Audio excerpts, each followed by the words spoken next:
আজকে ক্লাস 11-এর নতুন একটা চ্যাপ্টার শুরু করছি। সেই চ্যাপ্টারটার নাম হচ্ছে ওয়ান ডাইমেনশনাল মোশন বা একমাত্রিক গতি। এই চ্যাপ্টারে কয়েকটা গুরুত্বপূর্ণ জায়গা আছে। এখান থেকে ক্লাস 11-এ এবং নিটে অনেক কোশ্চেন আসে। সেই সঙ্গে সঙ্গে এই চ্যাপ্টারের যে কনসেপ্ট সেটা পরেও কি অনেক কাজে লাগে। তাহলে এই চ্যাপ্টারের বেসিক কিছু জিনিস সেগুলো আমরা জেনে নেব। সেগুলো পরপর দেখো। প্রথমে যেটা আমাদেরকে ভালো করে জানতে হবে সেটা হচ্ছে রেস্ট অ্যান্ড মোশন বা স্থিতি বা গতি, এই ব্যাপারটা কি। তাহলে দেখো প্রথমে যেটা আছে রেস্ট অ্যান্ড মোশন। রেস্ট বা স্থিতি, এটা সম্পর্কে আমরা একটু ফার্স্টে জানব। রেস্ট হচ্ছে, দেখো, if the position of an object does not change with respect to its surroundings with the passage of time is called rest। অর্থাৎ কোনো একটা বস্তু তার অবস্থান যদি সময়ের সাপেক্ষে চেঞ্জ বা পরিবর্তন না হয় তাহলে তখন সেই বস্তুটাকে আমরা বলি কি স্থির বস্তু। যেমন ধরো এখানে একটা দেখানো হয়েছে যে গাছটা দেখো মাটিতে কি আছে। আমরা জানি সময়ের সাপেক্ষে গাছের যে অবস্থান সে অবস্থানটা কি পরিবর্তন হয় না, মানে মাটিতে এই জায়গাটায় আছে এখানেই থাকবে। তাই তখন এই বস্তুটাকে আমরা বলবো কি একটা স্থির বস্তু। আর গতিশীল বস্তু কি, দেখো যে if the position of an object is continuously changing with respect to its surroundings then it is called motion.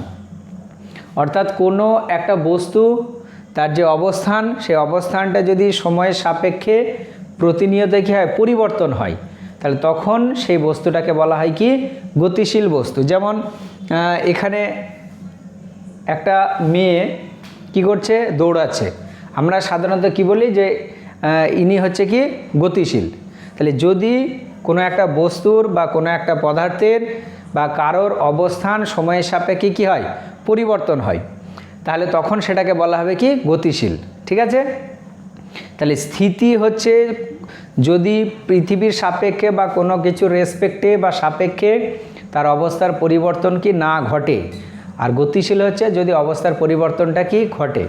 এবার এখানে একটা জিনিস মনে রাখতে হবে, rest and motion are always relative but never absolute. মানে স্থিতি এবং গতি এটা হচ্ছে কি একটা আপেক্ষিক ব্যাপার, মানে পরম স্থিতি বা পরম গতি এটা বলে কোনো কথা হয় না। কেন? কারণ দেখো এই যে গাছটাকে আমরা বলছি কি স্থির। কার সাপেক্ষে স্থির বলা হচ্ছে, যে এই যে মাটি বা পৃথিবী তার সাপেক্ষে গাছটা হচ্ছে স্থির। আর এখানে আমরা যেটা দেখতে পাচ্ছি যে ছবি দৌড়াচ্ছে, তাহলে পৃথিবীর সাপেক্ষে বা মাটির সাপেক্ষে এখানে ইনি কি গতিশীল।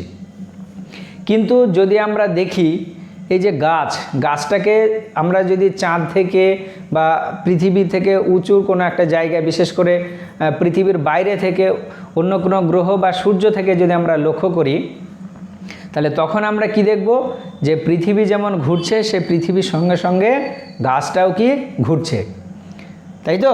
তাহলে যদি আমরা পৃথিবীর বাইরে থেকে দেখি তাহলে তখন কিন্তু আমরা গাছটাকে কি স্থির দেখব না, তখন মনে হবে যে গাছটা কি গতিশীল। তাহলে দেখো পৃথিবীর সাপেক্ষে আমরা বলছি কি গাছটা স্থির, কিন্তু যদি আমরা সূর্য থেকে বা পৃথিবীর বাইরে থেকে দেখি তাহলে কিন্তু গাছটা কি হবে না, স্থির থাকবে না, তাই তো। ওই জন্য বলা হচ্ছে স্থিতি বা গতি এটা হচ্ছে কি টোটালটাই আপেক্ষিক। এই যে আমরা যদি দেখি যে কোনো একটা ট্রেন গতিশীল, কিন্তু একটা ট্রেনের পাশে যদি অন্য একটা ট্রেন থাকে যে ট্রেনটাও একই গতিবেগ নিয়ে কি গতিশীল, তাহলে তখন একটা ট্রেনের প্যাসেঞ্জার অন্য একটা ট্রেনের প্যাসেঞ্জারকে কি মনে করবে, স্থির মনে করবে, কিন্তু উভয়ে দেখো কি গতিশীল। তাহলে এই যে স্থিতি বা গতি এই টোটাল ব্যাপারটাই হচ্ছে কি একটা আপেক্ষিক ব্যাপার। এখানে লেখা আছে it means an object can be at rest for an observer but the same object can be in motion when observed by other observer. মানে কোনো একটা বস্তু কারোর সাপেক্ষে তোমার স্থির মনে হলেও অন্য কোনো বস্তু বা কারোর সাপেক্ষে সেটা কি গতিশীল হতে পারে, সেটা ডিপেন্ড করছে যে কার সাপেক্ষে আমরা ওটাকে দেখছি। ঠিক আছে, a person sitting in his house is at rest with respect to earth but it is in motion with respect to moon. মানে কোনো একজন ব্যক্তি তার ঘরে কি বসে আছে, তাহলে পৃথিবীর সাপেক্ষে তাকে আমরা কি বলবো, স্থির। কিন্তু যদি আমরা চাঁদ থেকে দেখি তাহলে তখন ওই বস্তুটাকে আমাদেরকে কি মনে হবে, গতিশীল মনে হবে। ঠিক আছে, তাহলে গতি এবং স্থিতি টোটাল ব্যাপারটাই হচ্ছে কি একটা আপেক্ষিক ব্যাপার। পরম স্থিতি বা পরম গতি বলে অ্যাকচুয়ালি কিছুই হয় না। ঠিক আছে, এরপরে যেটা আমরা দেখব সেটা হচ্ছে ফ্রেম অফ রেফারেন্স, যেটাকে বাংলাতে বলে কি নির্দেশতন্ত্র। এটা একটু সম্পর্কে আমরা এবার দেখব। ফ্রেম অফ রেফারেন্স বা নির্দেশতন্ত্র হচ্ছে, দেখো, a system of coordinate axis which defines the position of a particle or an event in the 2 or 3 dimensional space is called frame of reference. ঠিক আছে, বাংলায় বললে যার সাপেক্ষে কোনো কণার গতিকে প্রকাশ করা হয় তাকে বলা হচ্ছে কি নির্দেশতন্ত্র। অর্থাৎ দেখো, এখানে আমরা যদি চাঁদের গতিকে ব্যাখ্যা করি তাহলে আমরা ধরে নিই পৃথিবীটাকেই স্থির, বা চাঁদের গতিকে আমরা দেখো সবসময় কি পৃথিবীর সাপেক্ষে বিচার করি বা ব্যাখ্যা করি। একটা ট্রেন এখানে গতিশীল, তাহলে এই ট্রেনটাকে আমরা বলি কি যে পৃথিবী বা মাটির সাপেক্ষে কি সে গতিশীল। তাহলে যার সাপেক্ষে কোনো একটা বস্তু গতিশীল সেটাকে বলা হচ্ছে কি ফ্রেম অফ রেফারেন্স বা নির্দেশতন্ত্র। যেমন আমরা যদি ট্রেনের গতিকে ব্যাখ্যা করি তাহলে তখন নির্দেশতন্ত্র কোনটা হবে, পৃথিবী। যদি আমরা চাঁদের গতিকে ব্যাখ্যা করি তাহলে নির্দেশতন্ত্র হিসেবে আমরা কাকে ধরে নিই বা কার সাপেক্ষে ব্যাখ্যা করি, পৃথিবীর সাপেক্ষে।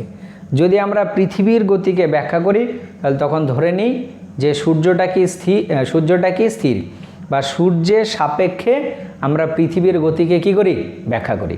তাহলে যার সাপেক্ষে কোনো একটা বস্তুর গতিকে প্রকাশ করা হয় তাকেই বলা হচ্ছে কি নির্দেশতন্ত্র। এবার নির্দেশতন্ত্র কখনো ফিক্স না, মানে নির্দেশতন্ত্র আমরা আমাদের ইচ্ছে মতো কি ধরতে পারি। যেমন একটা ট্রেনের ভিতরে একজন ব্যক্তি সিটে বসে আছে, তাহলে ওই সিটে বসা ব্যক্তির গতিকে প্রকাশ করার জন্য আমরা ট্রেনটাকে কি করব, নির্দেশতন্ত্র হিসেবে ধরে নেব। কিন্তু যদি এরকম হয় যে আমরা একটা এরোপ্লেনের গতিকে ব্যাখ্যা করছি তাহলে তখন আমরা নির্দেশতন্ত্র কাকে ধরব, পৃথিবীকে। ঠিক আছে, বা ট্রেনের ভিতরে একজন লোক হেঁটে যাচ্ছে তাহলে আমরা বলি কি ট্রেনের সাপেক্ষে সে কি গতিশীল। তাহলে যে কোনো একটা বস্তুর গতি অবশ্যই কারো সাপেক্ষে কী করা হয়, প্রকাশ করা হয়। আর যার সাপেক্ষে প্রকাশ করা হয় সেটাকেই বলা হচ্ছে কি নির্দেশতন্ত্র। ঠিক আছে, এইবার এই যে নির্দেশতন্ত্র সেটাকে আবার দুই ভাগে ভাগ করা যায়। কি কি ভাগ সেটা আমরা একটু ভালো করে দেখব। প্রথম ভাগটা হচ্ছে ইনার্শিয়াল ফ্রেম অফ রেফারেন্স, বাংলাতে বলে জড়তীয় নির্দেশতন্ত্র। জড়তীয় নির্দেশতন্ত্র, ভালো করে এবার আমরা ডেফিনেশনটা দেখব। জড়তীয় নির্দেশতন্ত্র বা ইনার্শিয়াল ফ্রেম অফ রেফারেন্স, এটার ডেফিনেশন হচ্ছে, দেখে নাও ভালো করে, ইংলিশটা এখানে লেখা আছে, a non accelerating frame of reference is called an inertial frame of reference. A frame of reference which is either at rest or moving with a constant velocity is an inertial frame of reference. অর্থাৎ কোনো একটা নির্দেশতন্ত্র যদি সেটা স্থির থাকে বা সমবেগে গতিশীল হয় বা যে নির্দেশতন্ত্রের কোনো ত্বরণ থাকে না সেই নির্দেশতন্ত্রকে বলা হচ্ছে কি ইনার্শিয়াল ফ্রেম অফ রেফারেন্স বা জড়তীয় নির্দেশতন্ত্র। বাংলাতে হলে কি, যে নির্দেশতন্ত্রের কোনো কি ত্বরণ থাকে না। আর ত্বরণ থাকে না মানে কি, হয় সেটা স্থির আছে না হলে সমবেগে গতিশীল। এবার আমরা সাধারণত জানি ত্বরণ ই এটার সমান কি হয়, ভি মাইনাস ইউ বাই কত টি। তাহলে দেখো, যদি কোনো একটা বস্তুকণা বা যদি কোনো একটা ফ্রেম অফ রেফারেন্স সমবেগে গতিশীল হয়, সমবেগ মানে তার ইনিশিয়াল এবং ফাইনাল যে ভেলোসিটি সেটা কি হবে, ইকুয়াল হবে। যদি ইনিশিয়াল আর ফাইনাল ভেলোসিটি ইকুয়াল হয় তাহলে তার ক্ষেত্রে যে অ্যাক্সেলারেশন তার ভ্যালুটা কত হবে, 0 হবে। ঠিক আছে, তাহলে যদি কোনো একটা নির্দেশতন্ত্র সমবেগে গতিশীল হয় বা স্থির থাকে, বা এক কথায় যে নির্দেশতন্ত্রের কোনো ত্বরণ থাকে না সেই নির্দেশতন্ত্রকে বলা হচ্ছে কি জড়তীয় নির্দেশতন্ত্র। এরপরে যেটা আমরা দেখব সেটা হচ্ছে নন ইনার্শিয়াল ফ্রেম অফ রেফারেন্স, বাংলাতে বলে অজড়তীয় নির্দেশতন্ত্র। অজড়তীয় নির্দেশতন্ত্র।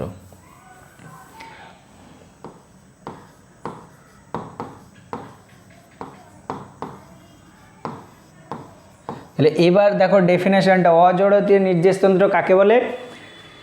An accelerating frame of reference is called a non inertial frame of reference. অর্থাৎ যে নির্দেশতন্ত্র ত্বরণ সহ গতিশীল হয় সেই নির্দেশতন্ত্রকে বলা হয় কি? অজড়তীয় নির্দেশতন্ত্র। If observer is sit in accelerating moving frame then frame is called a non inertial frame of reference. অর্থাৎ কোনো একটা বস্তু কি বলেছে, মানে কোনো একজন যে কোনো একটা গতিকে দেখছে বা কোনো একটা বস্তুর গতিকে কি করছে, অবজার্ভ করছে। এবার যে অবজার্ভ করছে সে যদি কোনো একটা ত্বরণসহ গতিশীল কোনো একটা জায়গাতে বসে থাকে, তাহলে তখন ওই যে নির্দেশতন্ত্র সেটাকে আমরা বলবো কি? অজড়তীয় নির্দেশতন্ত্র বা নন ইনার্শিয়াল ফ্রেম অফ রেফারেন্স। এখানে একটা জিনিস ভালো করে মনে রাখতে হবে, খুবই গুরুত্বপূর্ণ একটা কোশ্চেন এখান থেকে থাকে, সেটা হচ্ছে এই যে নিউটনের গতিসূত্র আমরা পড়েছি, নিউটনস ল বা নিউটনের গতিসূত্র। একটা জিনিস ভালো করে মনে রাখবে, নিউটনের যে গতিসূত্র সেগুলো এই ইনার্শিয়াল ফ্রেম অফ রেফারেন্স এর ক্ষেত্রেই কি প্রযোজ্য? নন ইনার্শিয়াল ফ্রেম অফ রেফারেন্স এর ক্ষেত্রে নিউটনের যে গতিসূত্র সেগুলো কি হয় না? প্রযোজ্য হয় না। এখান থেকে একটা কোশ্চেন থাকে যে কোন নির্দেশতন্ত্রে নিউটনের গতিসূত্র প্রযোজ্য হয় না? তাহলে উত্তর হবে কি? অজড়তীয় নির্দেশতন্ত্র বা নন ইনার্শিয়াল ফ্রেম অফ রেফারেন্স। ঠিক আছে, এবার আমরা দেখব সেটা হচ্ছে এই যে গতি, সেই গতির প্রকারভেদ। গতিকে আমরা যদি কোঅর্ডিনেট সিস্টেমের রেসপেক্টে ভাগ করি তাহলে তখন গতিকে 3 ভাগে ভাগ করা যায়। ভালো করে 3টে ভাগে একটু দেখে নাও। 1 নম্বর হচ্ছে ওয়ান ডাইমেনশনাল মোশন, বাংলাতে বলে কি? একমাত্রিক গতি। অর্থাৎ যদি কোনো একটা বস্তুকণা কি হয়, সরল রেখা পথে গতিশীল হয়, তাহলে দেখো তার যে গতি, সেই গতিটাকে প্রকাশ করার জন্যে একটাই স্থানাঙ্ক কি যথেষ্ট? বা যদি কোনো একটা বস্তুর গতিকে প্রকাশ করার জন্যে একটা স্বাধীন স্থানাঙ্কের প্রয়োজন হয়, তাহলে তখন তার গতিটাকে বলা হবে কি? ওয়ান ডাইমেনশনাল মোশন বা একমাত্রিক গতি। যেমন এখানে কি হচ্ছে, একটা পিঁপড়ে কোনো একটা জায়গা দিয়ে কি হেঁটে যাচ্ছে, তাহলে দেখো এই পিঁপড়েটার যে গতি সেটাকে প্রকাশ করার জন্যে একটাই মাত্র স্থানাঙ্ক কি যথেষ্ট? ঠিক আছে, তাহলে যদি কোনো বস্তুর গতিকে প্রকাশ করার জন্য একটাই স্থানাঙ্ক লাগে, যেমন ধরো কোনো একটা বস্তুকে যদি উপর থেকে ছেড়ে দেওয়া হয়, তাহলে সে সোজা কী হবে, এক সরল রেখা বরাবর নিচের দিকে পড়বে। তাহলে তার গতিকে প্রকাশ করার জন্যে একটাই মাত্র স্থানাঙ্ক কি এনাফ, মানে একটা স্থানাঙ্ক দিয়ে তার গতিকে কি প্রকাশ করা যাবে। তাহলে তখন এর গতিটাকে বলা হবে কি? একমাত্রিক গতি। তারপরে দেখো এখানে কামান থেকে কি করা হচ্ছে, একটা গোলা ছোড়া হচ্ছে। তাহলে এর যে গতি, সেই গতিটাকে প্রকাশ করার জন্য দুটো দেখো স্থানাঙ্ক লাগবে। কেন? এই কামানের যে গোলা সেটা দেখো সামনের দিকে এগোচ্ছে, আবার কিছুটাকে উপরের দিকে উঠছে। তাহলে এই সামনের দিকে যেটা যাচ্ছে সেটার জন্য আমরা এক্স অক্ষ নিলাম, আর যে উপরে উঠছে সেটাকে প্রকাশ করার জন্য কি ওয়াই অক্ষ। তাহলে এই বস্তুটার গতিকে প্রকাশ করার জন্যে কটা স্থানাঙ্ক লাগছে? দুটো। তাহলে যদি কোনো বস্তুর গতিকে প্রকাশ করার জন্য দুটো স্থানাঙ্কের প্রয়োজন হয়, তাহলে তখন তার মোশনটাকে আমরা কি বলবো? 2D বা 2 ডাইমেনশনাল মোশন। ঠিক আছে, এরপরে আর একটা হচ্ছে যদি কোনো বস্তুর গতিকে প্রকাশ করার জন্য কি 3টে স্থানাঙ্ক লাগে। যেমন একটা এরোপ্লেন আকাশে উঠছে, তাহলে তার গতিকে প্রকাশ করার জন্য এক্স অক্ষ, ওয়াই অক্ষ এবং জেড অক্ষ 3টে স্থানাঙ্ক লাগবে। তাহলে তখন এই ধরনের গতিকে আমরা কি বলবো? 3 ডাইমেনশনাল মোশন বা ত্রিমাত্রিক গতি। তাহলে যদি কোনো বস্তুর গতিকে প্রকাশ করার জন্য একটা স্থানাঙ্ক লাগে, তাহলে তখন সেটাকে বলা হয় একমাত্রিক। যদি দুটো স্থানাঙ্ক লাগে বা দুটো কোঅর্ডিনেট লাগে, তাহলে তখন সেটাকে বলা হচ্ছে কি দ্বিমাত্রিক বা 2 ডাইমেনশনাল বা 2D। আর যদি 3টে স্থানাঙ্ক লাগে তখন সেটাকে বলা হচ্ছে কি 3D। ওকে, এরপরে আমরা গতির আরও যে প্রকারভেদগুলো হয় সেটা আমরা দেখব। সেটা হচ্ছে আদার ক্লাসিফিকেশান অফ মোশন, মানে গতির অন্যান্য প্রকারভেদ। সেটা হচ্ছে ট্রান্সলেশনাল মোশন বা লিনিয়ার মোশন বা বাংলাতে কি বলে রৈখিক গতি। এটা কি কোনো বস্তু যদি একটা সরল রেখা পথে গতিশীল হয় তাহলে তখন তার গতিটাকে বলা হবে কি ট্রান্সলেশনাল বা লিনিয়ার বা রৈখিক গতি। যেমন এই পিঁপড়ের গতিটাকে কি আমরা রৈখিক গতি বলতে পারি। ঠিক আছে, এরপরে হচ্ছে রোটেশনাল মোশন বা সার্কুলার মোশন, বাংলাতে বলে বৃত্তীয় গতি বা ঘূর্ণন গতি। ঠিক আছে, যদি কোনো একটা বস্তুকণা একটা নির্দিষ্ট বিন্দুকে কেন্দ্র করে সবসময় একই দূরত্ব বজায় রেখে গতিশীল হয় তাহলে তখন সেটাকে বলা হবে কি বৃত্তীয় গতি বা সার্কুলার মোশন বা রোটেশনাল মোশন। যেমন একটা ফ্যান আমরা এখানে দেখছি কি ঘুরছে, তাহলে এর একটা নির্দিষ্ট বিন্দু, সে বিন্দুকে কেন্দ্র করে সে সবসময় কী হবে ঘুরবে। তাহলে তখন বা একটা নির্দিষ্ট বিন্দুকে কেন্দ্র করে সমান দূরত্ব বজায় রেখে কি সে গতিশীল হবে, তাহলে তখন তার গতিটাকে বলা হবে কি বৃত্তীয় গতি। বৃত্তীয় গতি বা সার্কুলার মোশন বলে আলাদা একটা চ্যাপ্টারও আছে, সেখানে আমরা ডিটেলস দেখে নেব। ঠিক আছে, এরপরে যেটা হচ্ছে সেটা হচ্ছে মিক্স মোশন, বাংলাতে বলে মিশ্র গতি। মিশ্র গতি হচ্ছে যেখানে রোটেশনাল মোশনও থাকবে, ট্রান্সলেশনাল মোশনও থাকবে।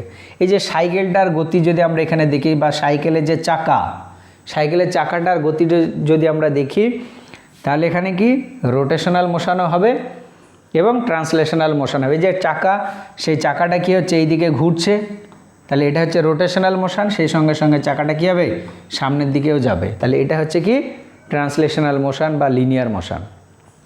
তাহলে এখানে কি হচ্ছে একই সঙ্গে রোটেশনাল মোশনও হচ্ছে লিনিয়ার মোশনও হচ্ছে, ওই জন্য এটাকে বলা হচ্ছে কি মিক্সড মোশন বা মিশ্র গতি। এইবার এই গতি সংক্রান্ত কয়েকটা টার্ম বা কয়েকটা রাশিমালা সম্পর্কে আমরা পরিচিত হব। এগুলো প্রচুর কাজের এখান থেকে অঙ্ক আসে। প্রথমে যেটা আমরা দেখব সেটা হচ্ছে ডিস্টেন্স বা দূরত্ব। এরপরে আমরা যেটা দেখব সেটা হচ্ছে ডিসপ্লেসমেন্ট বা সরণ। তাহলে প্রথমে আমরা দেখব ডিস্টেন্স বা দূরত্ব কি। ডিস্টেন্স বা দূরত্ব হচ্ছে কোনো একটা বস্তুকণা যে পথ অতিক্রম করে সেটাকে বলা হচ্ছে কি ডিস্টেন্স বা দূরত্ব বা অতিক্রান্ত দূরত্ব। কোনো একটা গতিশীল বস্তু যে পথটা অতিক্রম করে, যেমন আমরা যদি এরকম একটা উদাহরণ ধরে নিই যে একটা বস্তুকণা প্রথমে একটা বিন্দুতে ছিল, সে বিন্দুটা হচ্ছে এ থেকে বিতে গেল, এ থেকে বি এর যে দূরত্ব সেটা হচ্ছে কত 4 মিটার। তারপরে বি থেকে সে কোথায় চলে গেল, এদিকে সিতে চলে গেল, আর এই যে দূরত্ব সেটাকে আমরা ধরে নিচ্ছি কত 3 মিটার। তাহলে বস্তুটা প্রথমে ছিল কোথায় এতে, তারপরে চলে গেল কোথায় বিতে। তাহলে প্রথমে দূরত্ব কতটা গেল 4 মিটার, পরে 3 মিটার। তাহলে বস্তুটা দ্বারা অতিক্রান্ত যে দূরত্ব, সেই দূরত্ব এটা সমান হবে কত 4 মিটার প্লাস 3 মিটার। এটা সমান তাহলে কত আসছে 7 মিটার। তাহলে কোনো একটা বস্তুকণা যে দূরত্ব অতিক্রম করে বা যে পথ অতিক্রম করে সেটাকে বলা হচ্ছে কি অতিক্রান্ত দূরত্ব, যে পথটা অতিক্রম করবে। যেমন কোনো একটা বস্তুকণা যদি এরকম আর ব্যাসার্ধের বৃত্তাকার পথে এক পাক ঘুরে, অর্থাৎ এতে ছিল এক পাক ঘুরে আবার এ বিন্দুতে ফিরে আসলো, আমরা ধরে নিচ্ছি এই বৃত্তপথের যে ব্যাসার্ধ সেটা কত আর। তাহলে এই বস্তুটা দ্বারা অতিক্রান্ত যে দূরত্ব সেটা কত আসবে, ওই বৃত্তপথের কি পরিধি, মানে এই টোটাল পথটাই সে কী করেছে অতিক্রম করেছে। তাহলে টোটাল যে পথটা অতিক্রম করে সেটাকেই কি বলা হয় অতিক্রান্ত দূরত্ব। তাহলে এখানে অতিক্রান্ত দূরত্ব কত হবে 2πr। এবার ব্যাসার্ধটা আমাকে যেরকম বলবে আমি সেরকম কি করব মানটা বসিয়ে দেব, তাহলে এই অতিক্রান্ত দূরত্বটা পেয়ে যাব। ঠিক আছে, এরকম বিভিন্ন রকমের কেস হতে পারে।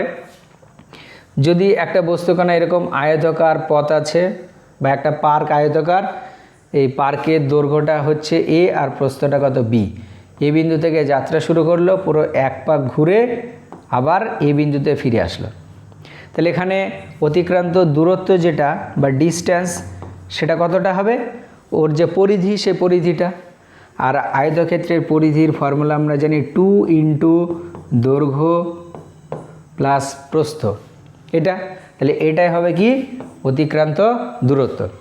এরকম হতে পারে যদি কোনো একটা বস্তু এরকম কোনো একটা বৃত্ত পথের অর্ধেক পথ অতিক্রম হলো। প্রথমে এতে ছিল, এতে থেকে তার ঠিক বিপরীতে বিতে আসলো, তাহলে এখানে অতিক্রান্ত দূরত্ব কত হবে?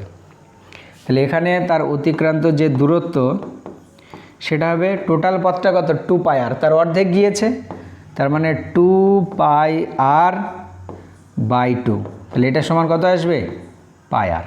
ঠিক আছে। আর এই যে অতিক্রান্ত দূরত্ব, এটা কি ধরনের রাশি, এর একক কী হবে, মাত্রা কী হবে, সেটা আমরা একটু ভালো করে দেখব। তাহলে অতিক্রান্ত দূরত্ব যেটা, তার ইউনিট যদি আমরা দেখি, তাহলে সিজিএস পদ্ধতিতে একটা ইউনিট হয়। সিজিএস পদ্ধতিতে যে ইউনিট সেটা হচ্ছে কি সেন্টিমিটার। দূরত্ব বা পথ, তাহলে তার যে একক, সেই এককটা কী হবে, সেন্টিমিটার। আর এসআইতে যদি আমরা দেখি, তাহলে এসআই পদ্ধতিতে একক হচ্ছে কি মিটার। বোঝা গেল। আর এর যেটা এবার আমরা দেখব সেটা হচ্ছে ডাইমেনশন।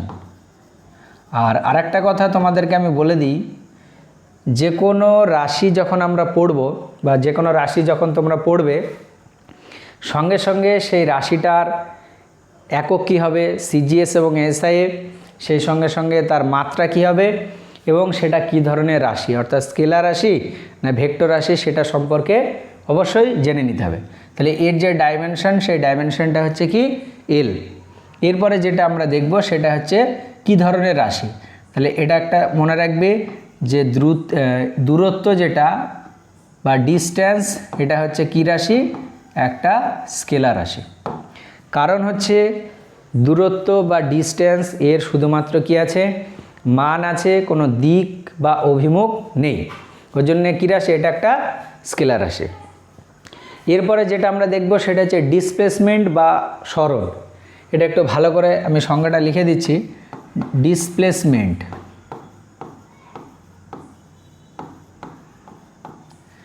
বাংলাতে বলে সরণ।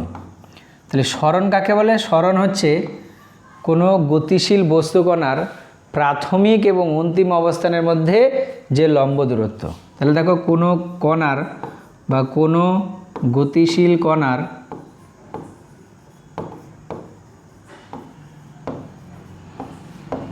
প্রাথমিক ও অন্তিম অবস্থানের মধ্যে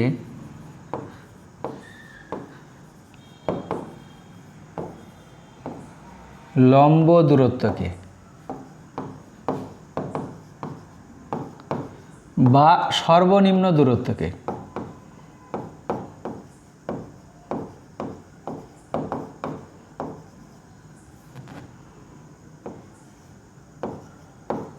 লম্ব দূরত্ব বা সর্বনিম্ন দূরত্বকে বলা হচ্ছে কি সরণ বা অতিক্রান্ত দূরত্ব, সরণ বা ডিসপ্লেসমেন্ট। ঠিক আছে।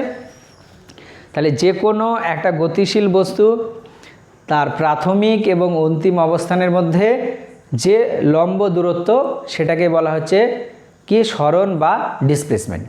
এখানে যদি আমরা উদাহরণ হিসেবে ধরে নিই, এই প্রথম যে কেসটা, এটা যদি আমরা 1 নম্বর দিই, 1 নম্বরের যে কেস, সেটার ক্ষেত্রে যদি আমরা এইগুলো ক্যালকুলেশন করি, সরণ কাকে মানে সরণটা ক্যালকুলেশন করি। সরণ মানে কি প্রাথমিক আর অন্তিম অবস্থানের মধ্যে কি লম্ব দূরত্ব বা সর্বনিম্ন দূরত্ব।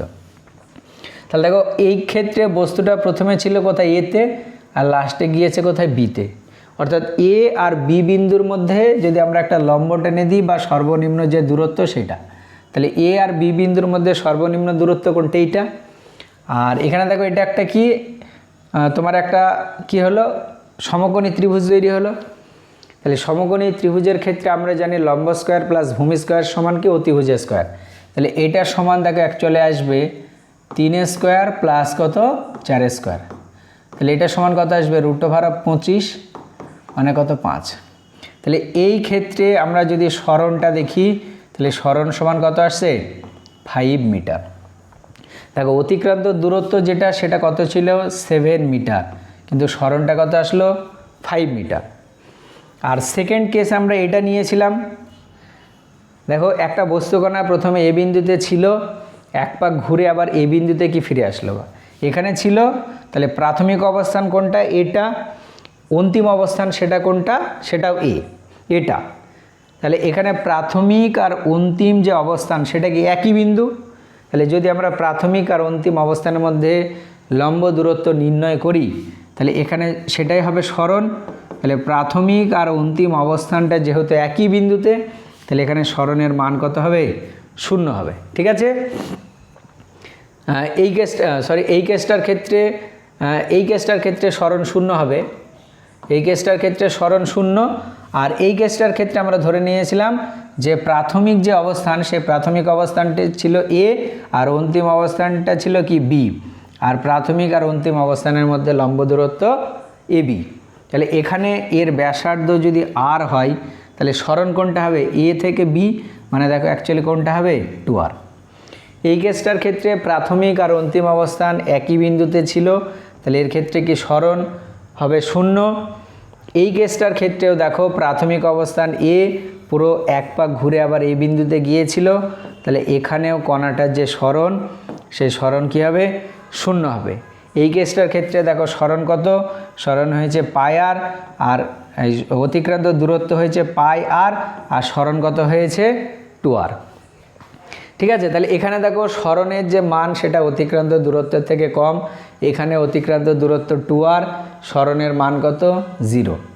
তাহলে একটা জিনিস ভালো করে মনে রাখবে যে সাধারণত সরণের মানটা অতিক্রান্ত দূরত্বের থেকে কী হবে? কমই হবে। একটা কেস আছে যে কেসের ক্ষেত্রে তোমার সরণ আর অতিক্রান্ত দূরত্ব সমান হবে, সেটা খুবই গুরুত্বপূর্ণ একটা জায়গা, ভালো করে এটা একটু দেখে নাও। সেটা হচ্ছে কোনো কণা যদি সরল রেখা পথে গতিশীল হয় তাহলে তখন তার সরণ আর অতিক্রান্ত দূরত্ব কি সমান, এটা ভালো করে মনে রাখবে। এটা লিখে দিচ্ছি। তাহলে কোনো কণা বা কোনো বস্তু সরল রেখায় গতিশীল হলে, সরল রেখায় গতিশীল হলে সরণ ও অতিক্রান্ত দূরত্ব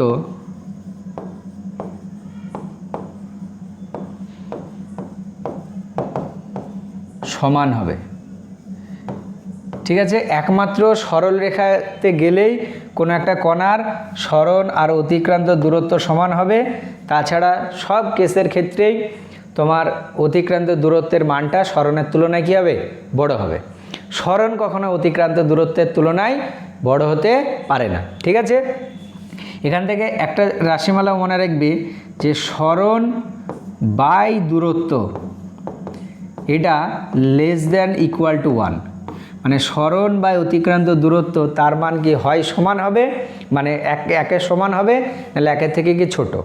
ঠিক আছে, এটা খুবই গুরুত্বপূর্ণ একটা জায়গা, ভালো করে মনে রাখতে হবে। আর একটাও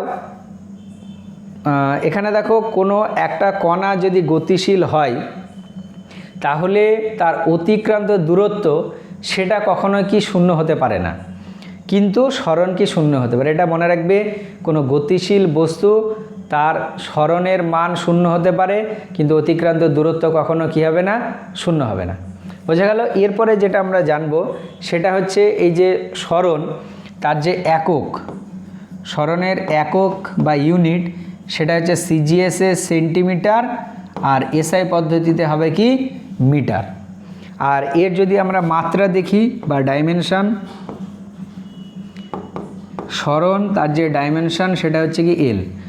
অতিক্রান্ত দূরত্ব আর সরণ তার একক এবং মাত্রা কি সেম, কিন্তু দেখো অতিক্রান্ত দূরত্ব বা দূরত্বটা কী রাশি ছিল? স্কেলার রাশি, কিন্তু সরণ হচ্ছে কী রাশি? ভেক্টর রাশি। এটা মনে রাখবে, সরণ একটি